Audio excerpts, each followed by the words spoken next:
Olá, meninos! Vamos dar início à nossa aula de História. Hoje vamos falar um pouquinho da China Antiga e a China Imperial. No período da China Antiga, inaugurado pela dinastia Xia, nenhum reino conseguiu unificar o território. As dinastias são reconhecidas pelo fato de terem conseguido, durante algum tempo, reinar sobre territórios mais ou menos extensos. Houve fases, porém, em que várias dinastias governavam ao mesmo tempo. No final do século V a.C., havia 7 estados políticos importantes, cada qual tentando dominar e incorporar os demais. Os historiadores chineses chamaram esta fase de período dos reinos combatentes. Vamos conhecer um pouco mais. Então, nós temos o mapa da China. Eu gostaria que vocês observassem bem os 2 rios da China. O rio amarelo e o rio Yangtze, o rio azul. China pré-histórica. Acredita-se que a chegada dos primeiros humanos ocorreu entre 7.000 a.C. e 5.000. E nós sabemos que essa data está em ordem decrescente, porque nós já estudamos que tudo antes de Cristo é em ordem decrescente, por isso está de 7.000 para 5.000. Esses grupos vão desenvolver sociedades próximas dos rios Huanghe, popularmente conhecido como Rio Amarelo, e o Yangtze, conhecido como Rio Azul, assim como outras civilizações da antiguidade. E nós podemos citar a Mesopotâmia, com Tigre e Eufrates, e podemos também citar o Egito, com o rio Nilo. A utilização dos rios foi muito importante para o desenvolvimento das atividades agrícolas. As margens do Rio Amarelo, por exemplo, eram bastante férteis, graças às camadas de lós. Muitos desses grupos dedicavam-se à caça, à coleta de alimentos, à criação de animais, como cachorros e porcos. Posteriormente, com o desenvolvimento da agricultura, passaram a cultivar cereais como o sorgo, a cevada e também o arroz. Entre 3.000 e 1.800 a.C., surgiram no território chinês as culturas de Longshan e Yangshao. Estudos arqueológicos localizaram alguns de seus vestígios, como construções e muros feitos com tijolos, além de objetos de cobre e peças de cerâmica, panelas, bacias, vasos e jarros utilizados para cozinhar e também guardar alimentos. Aí nós temos a foto do atual Yangtze, do rio da China. Temos uma foto do Huanghe, outro rio. As primeiras dinastias, dinastia Xia, por muito tempo a China foi governada por dinastias. Acredita-se que a primeira delas tenha sido a dinastia Xia, que se desenvolveu entre os séculos 21 a.C. a 16 a.C. Apesar de poucas evidências sobre o período dos Xias, estiveram no poder. Estima-se que ela tenha durado 500 anos, tendo tido cerca de 17 reis. Seu fim teria ocorrido em razão da má administração do então rei Xia Ji, considerado um tirano pelo seu povo. A segunda dinastia foi a dinastia Shang. Essa dinastia, após uma série de disputas e alianças entre os reinos, a dinastia Shang chegou ao poder em 1523 a.C. Os Shang formaram um poderoso exército no qual conseguiram ampliar seus territórios. Seus reis tinham plenos poderes e eram considerados filhos do céu. Sob o domínio de Shang, a China aprimorou a escrita, os trabalhos artesanais, como pedras de jade, a metalurgia em bronze para a fabricação de urnas funerárias, carruagens de combates e armas, além de desenvolver a tecelagem da seda com a utilização de rocas. A dinastia Shang, então, foi a segunda registrada pela historiografia tradicional chinesa e também um influente estado. Segundo a tradição chinesa, começou por volta de 1600, mais ou menos, e acabou em 1046 a.C. Então, essa datação não é tão precisa, mas seria por volta desses anos. A dinastia Zhou. Em 1027, disputas internas pelo poder enfraqueceram os Shang, que foram vencidos pela família Zhou, importante clã do oeste do território chinês.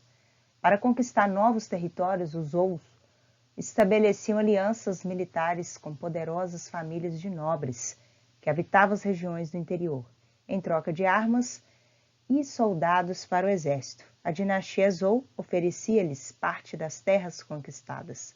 Com isso, os nobres do interior conseguiram aos poucos fortalecer-se e dominar vastas regiões. Falaremos agora da China Imperial. Dinastia Qin. Com o tempo, os nobres do interior, cada vez mais poderosos, passaram a disputar entre si os territórios do reino Zhou. Em 481 a.C., a China estava dividida em 7 grandes reinos rivais, que guerreavam entre si. Em 221, o príncipe Kenshin Huangdi, da dinastia Qin, conseguiu conquistar todos os territórios rivais e assumiu o poder da China, como primeiro imperador. O novo imperador estruturou sua dinastia, concentrando o poder em suas mãos. Ele também desenvolveu estratégias para diminuir a força dos nobres do interior, obrigando os chefes dos antigos territórios a entregarem suas armas e a se mudarem para a capital, além de ter criado uma administração forte e eficiente, ordenando a construção de canais e de redes de estradas, unificando o sistema de pesos e medidas, implementando um padrão único de escrita e leis para todo o império. Qin Shi Huangdi também foi o responsável por iniciar a Grande Muralha da China. A construção ela vai prolongar por 1.500 anos, entre ampliações e reformas. Ela só vai ser concluída no ano de 1677, pela dinastia Ming. Então, a Grande Muralha, na verdade, foi um complexo de fortalezas erigido no norte da China, ampliada inúmeras vezes com a justificativa de consolidar a defesa do império contra povos invasores. O fato é que, durante 1000 anos, a China não foi ameaçada por qualquer invasão de grande escala naquela direção. Alguns estudiosos afirmam que o propósito da Grande Muralha era, antes de tudo, o de ocupar os prisioneiros em trabalhos forçados, bem como o de mobilizar camponeses de modo a exaltar a grandeza do poder imperial. Dinastia Qin Huang e a Muralha da China. A Grande Muralha. Dinastia Han. O imperador Qin Shi Huangdi morreu em 210 após enfrentar uma série de guerras e revoltas internas. A crise e as disputas pelo poder imperial foram encerradas com a vitória de Liu Bang, da dinastia Han, em 206 a.C. Sob seu comando, a China passou por um período de considerável prosperidade, com a administração mais justa e maleável que a dinastia anterior. Conquistas militares geraram novas expansões territoriais, além de ter sido desenvolvido um sistema de seleção para os cargos do governo, com base em concursos. Anteriormente, esses cargos eram reservados apenas aos nobres. 138 a.C., o então imperador Wu Ti enviou suas tropas para combater os hunos na região da Ásia Central. E lá, os chineses tiveram contato com o Império Romano, com o qual começaram a estabelecer relações comerciais. Muitas caravanas chinesas atravessavam a famosa Rota da Seda até o Oriente Médio, levando seda, luxuosos artesanatos e joias. Do Oriente Médio, os produtos eram distribuídos por comerciantes para todo o Império Romano. Durante o Império Han, houve vários avanços técnicos, como a criação de moinhos de água para triturar cereais, aperfeiçoamento da produção de ferro, a criação da bússola, a descoberta da pólvora, a construção de estradas, a utilização de arados puxados por força animal, a popularização do uso do papel, entre outros. Todos esses avanços trouxeram como consequência o aumento da produção de alimentos, a diversificação do artesanato e a expansão do comércio.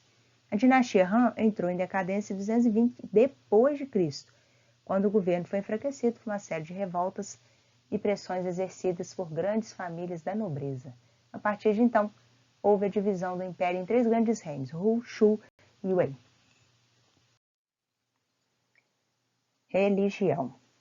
As 2 principais correntes religiosas chinesas, o taoísmo e o confucionismo, estavam ligadas à filosofia. O taoísmo foi organizado por meio das obras do filósofo Lao Tse, que significa velho mestre, e seus valores são compaixão, respeito à natureza, valorização de um modo de vida simples e aceitação da transitoriedade da vida.